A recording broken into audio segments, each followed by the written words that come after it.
Hi, so if you have FlightFins, you just became a lot more likely to have loose hub bolts because you're going to be jumping off of things, your board starts making a strange noise, and you think you need to send it into future motion. Don't do that just yet because you're going to be away from your board a long time, and I hate for future motion to incur the expense of having to process your board, ship it back and forth, when you can do it yourself. It really does not take long. And I've done a couple videos about this, but this time I'm actually going to show you how to do it. I think I got this tripod set up to where you can see it. You're going to need a couple things, a couple tools. Now, we're assuming you already have FlightFins, so you have zip ties that you're going to have to cut. Whatever, just use wire cutters, whatever you've got handy. Anything you can use is going to work there. You're going to need, I like these things. I think these are the best because you can use them with a ratchet. Get the hex key styles. One is the bigger ones for the outside bolts are 6mm. The smaller inner ones, the silver culprits right there, are 5mm. So obviously you would normally take the whole thing off. I think most people would just take the whole thing off, but I figured out you don't need to take the entire fender off to do it. This is with the future motion fender. With your carbon fiber fenders, they don't flex as much, so I would not chance this method. I would take the whole thing off, but it's going to save you a little time, save you 2 zip ties if you just cut 2 of them off. So I've already cut the 2 off here on either side. I've removed or loosened the 2 screws. They're actually still sitting inside the fender, and they'll probably stay there, so I'm not bothering to remove them. So you cut those. Now your wheel, you'd think just lower it down and run it out the bottom to access those bolts, but it doesn't go that way because of the way the rails are designed. I could explain that a lot more, but there's no point really. Just know that you have to move it upwards. So the way you do that is I just found something that's about the right thickness to kind of space it out, let it keep the bend. So bend it up. You want this in the middle, actually, because what you're doing is you're spacing room inside the fender for the entire tire to slide up, not just the front side. So you do want the whole tire to slide up. So once you have that space here, you know, all we're doing basically is zip ties are cheap, but we're saving time. So you scoot it up until you see these bolts. These are your culprits. These are the things that loosen out on you and make the board make strange noises. And it sounds really bad, but all it is the controller is getting a little confused because there's slop in the hub. Onewheel is a very precise instrument. It balances you. It balances up to a 275-pound rider at 20 miles an hour. So the thing's pretty sophisticated.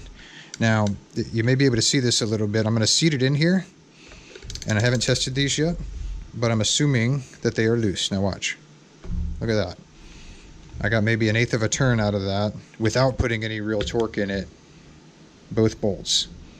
And that's enough to make this hub piece wiggle a little bit as you go forward and backward on the Onewheel. And I think I'm going to attach a video to this of it actually making the noise that it made that's making me do this. So we're going to remove these bolts. They come out normal like you'd expect, except it does feel like some resistance in there, and that's because it's using threadlocker compound. And I did verify with the factory that this is acceptable. This is recommended by the factory, actually, if you're going to be replacing any of your Onewheel bolts. It doesn't look the same. The Onewheel factory stuff is kind of yellowish white and thick. The Loctite Super Blue is more like blue, and it seems thinner and harder.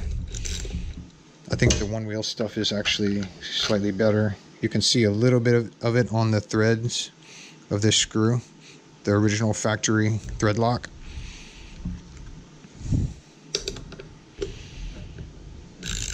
And I have emailed with Future Motion, and they seem to have no problem with me tightening my own hub bolts, even though sometimes they seem to say that if you do things like this, you're going to void your warranty. They didn't seem to mind when I told them what I was going to do. Take that for what it's worth. Don't blame me if they void your warranty.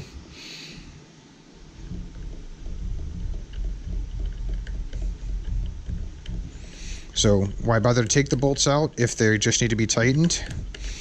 I mean, you can retighten them. I did on this board, but then after a couple more sessions with the FlightFins, I had to do this again on the same board within a couple days. So you don't overly do this stuff. It's pretty efficient. Generally, you just run a little string along one side is enough. I'm putting a little extra in here.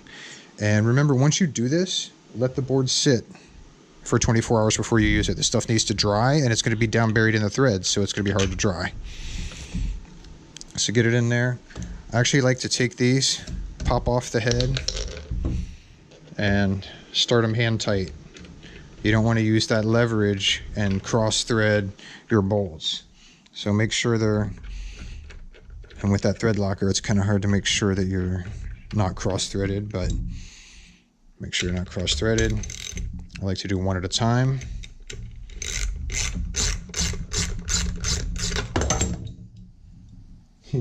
Just bashed up my iPhone case? No, this is just a locker with some super glue.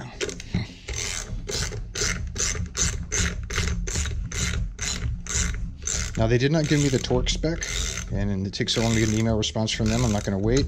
So my guess is going to be decently hand tight. So we'll give it a good hand tight. I think that's going to be good enough. And maybe don't do this with cats around. You may never find your bolts. Yeah, thanks, kitty. I'll retrieve my bolt from the cat.